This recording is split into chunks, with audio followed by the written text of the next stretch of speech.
So I'm really, really excited to bring to the stage our next speaker. Steve DeAngelo's just been an amazing business partner over the last decade, but he's been an amazing business partner to many, many people, and an amazing advocate for all the people who consume cannabis in this world. Fundamentally, I think what drives Steve is a belief that cannabis is an important plant for humanity. And that has driven all of his activism, it has driven all of his business starting over the last 40 years, and it now drives him in how he is spreading the message all around the world. He's been traveling, sometimes 2-3 continents in a month, out there talking to people about this and spreading this message. And he's got this unbelievable ability to talk about the culture of cannabis and really connect with consumers, while at the same time really unbelievably holding his own in a boardroom, or being able to really articulate some of the business aspects of this and be able to kind of be almost like some ways a business and cultural critic of the whole thing, because he sees things from this vantage point that is just so wonderful. And so we're so lucky to have him. Please welcome to the stage, Mr. Steve DeAngelo.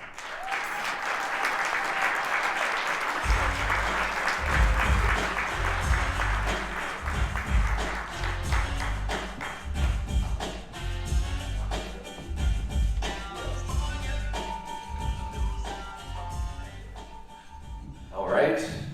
Good morning, everybody. So one of the things that I love about this venue, this place, and there's a lot of them, and I'll come to Santa Monica on vacation anytime, but what makes this one really special for me is that amazing tree. And I was able to catch just a little few glimpses of it this morning with the sunlight filtering through. I don't know what to call them. I can't call them arms, limbs, doesn't seem to justify it, but these amazing, beautiful, massive branches arrayed in this incredible design, right? And I was just struck again that no matter how much we try, no matter what businesses we build, no matter what buildings we erect, we'll never be able to compete with the genius of Mother Nature.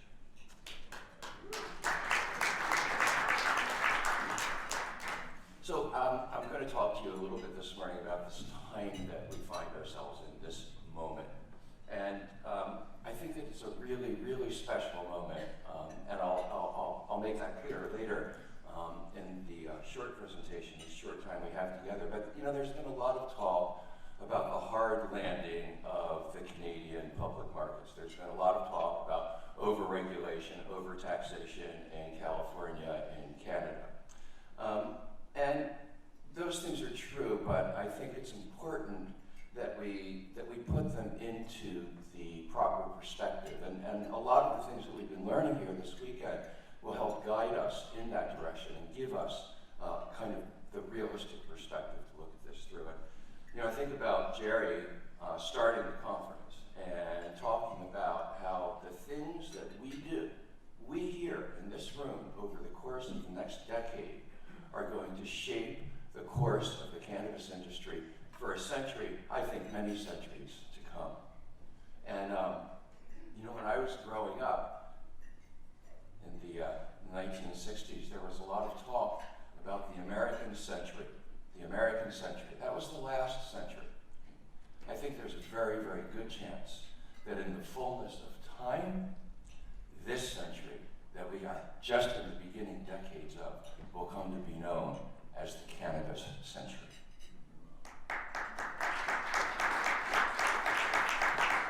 Right, so the statistics definitely point us in that direction. I was quite blown away by the BDS presentation, right? I mean, amazing stuff. We're going to be, by 2024, north of $40 billion a year in the global industry. Who knows, maybe in the United States alone. Right? Unbelievable. And the 42% figure, if Tom's here, and I'm quoting this, misquoting, holler at me, but I think it was 42 or 43% of adult Coloradans reported using cannabis in the last month. That's unbelievable. I mean, it is believable because I've always believed in this plant. I knew that people would like it once they got introduced to it and they were told the truth about it, right? But imagine the growth that's going to happen as legal markets open up and more people have the same opportunity to access the full cannabinoid spectrum that we've seen people doing in Colorado, right? Amazing, right? Most of the people in the world today do not consume cannabis. Someday, we know at least 42% of them are going to be doing that. So, statistics, spreadsheets, we've all learned to look a little bit more carefully than the spreadsheets and the statistics, to, as Troy said, and other people have said, to trust but verify. And I've been testing this proposition out, right? As I travel around. I've been to 4 different continents in the past year, maybe 4.5, depending on how you count them. More countries than I can even remember. And I'm seeing the same thing that we see in the statistics, right? I'm going to places like Colombia and Jamaica and Mexico. These are countries that for years and years, for decades, my whole life, have been fighting to eradicate the cannabis industry. And they are now building a cannabis industry. Building a cannabis industry.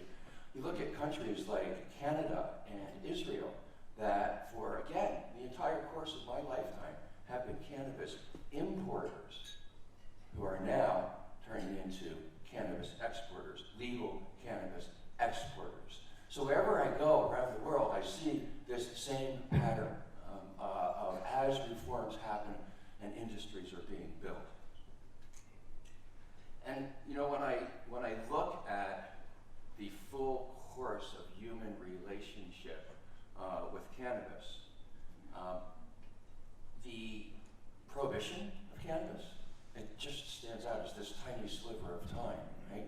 And the period of time that we've been challenging prohibition and making progress is an even tinier sliver of time. And the time since the crash of the Canadian markets and the regulatory issues that we've all been dealing with is a tinier sliver of a tiny sliver in time, right? What the archaeological record tells us, teaches us, is that we've been using this plant probably for as long as we've been human beings. We know there is evidence that we've been making stuff out of cannabis for 20,000 plus years. There's evidence that we've been consuming it for a whole range of purposes for 12,000 years. So let's keep the historical record in perspective here. I think that what's really going on, if we really look at the full picture, okay, is that we are just in the opening days of an epochal, evolutionary shift in human consciousness and human behavior. That's where we are. So what are the lessons for this room, for cannabis investors and cannabis companies? First of all, it's no time to run for the doors, right? This is going to be the richest time in the history of the industry moving forward. So stick around for the fun. The second is to think about this in terms of waves, right? No new industry is born all at once fully developed. And even though the cannabis industry has been more accelerated in its development, there are still going to be these various different waves. So in the first wave of big excitement about cannabis, we saw companies that were built largely by people who had expertise in finance and getting licenses and understanding the public markets. They often didn't have a huge amount of depth of expertise or even affinity for cannabis. And we've seen that a lot of the promises that they made in that state of, I'll call it ignorance, have been proven to be unreliable. And the brands that they have created and the marketing companies that they hired who had their similar lack of experience with cannabis have often been perceived as inauthentic. So what's the good stuff? The good stuff is the second wave, I believe, right? the second wave of cannabis companies that's now coming to the fore. A little bit slower to get their licenses, a little bit slower to raise, a little bit slower to list.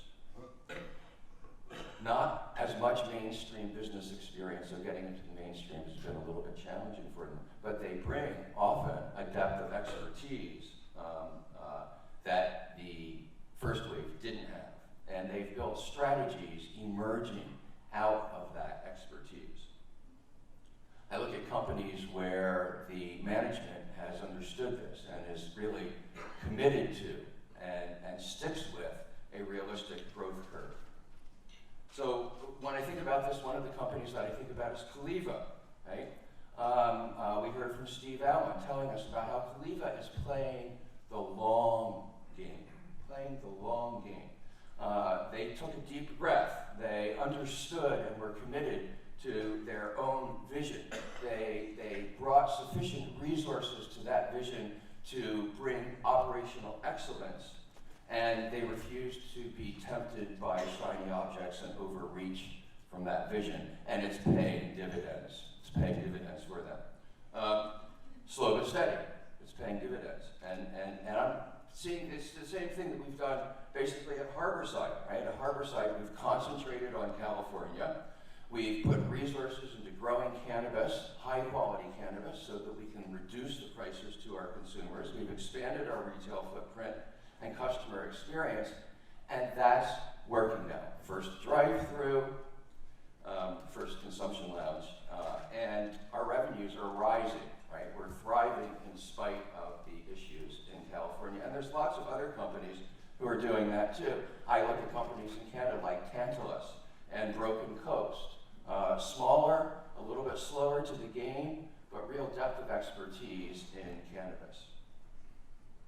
And there's been this question since the beginning of the legal industry, and my answer has evolved over time, right? Is it going to be easier to teach business people about cannabis, or is it going to be easier to teach cannabis people about business?